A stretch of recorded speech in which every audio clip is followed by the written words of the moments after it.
ଇ ଦୁରୁଷ୍କେ ଟିକେ ଦେଖୁନ୍ ଜଣେ ହୋମଗାର୍ଡ଼ ଟୁଣ୍ଡରେ ହୁଇସିଲ୍ ଧରିଛନ୍। ହାତର ଅଙ୍ଗି ଭଙ୍ଗିକେ ଦେଖିଲେ ରହୁନ୍ ଆସୁନ୍ ଯାଉନ୍ ଭଳିଆ ଲାଗୁଛି।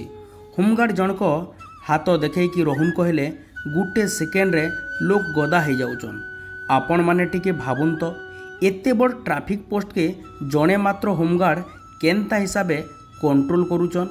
ଇ ଜାଗାଥି ଗୁଟେ ଟ୍ରାଫିକ୍ ପୁଲିସର ସାଙ୍ଗେ 4 ଜଣ ହୋମଗାର୍ଡ଼ ରହିବାର କଥା, ହେଲେ ଜଣେ ନ ହୋମଗାର୍ଡ଼ ଇ ଟ୍ରାଫିକ୍ ପୋଷ୍ଟକେ ଅତି ସହଜରେ କଣ୍ଟ୍ରୋଲ କରିଦେଉଛନ୍।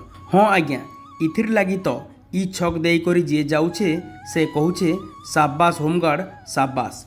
ତାଙ୍କର ଇ ନିଷ୍ଠାର କାମ ଲାଗି ରଞ୍ଜିତ ଚାନ୍ଦକୁ ବହୁତ ଅନୁଷ୍ଠାନ ସମ୍ବର୍ଦ୍ଧିତ କରି ସାରିଲେନ।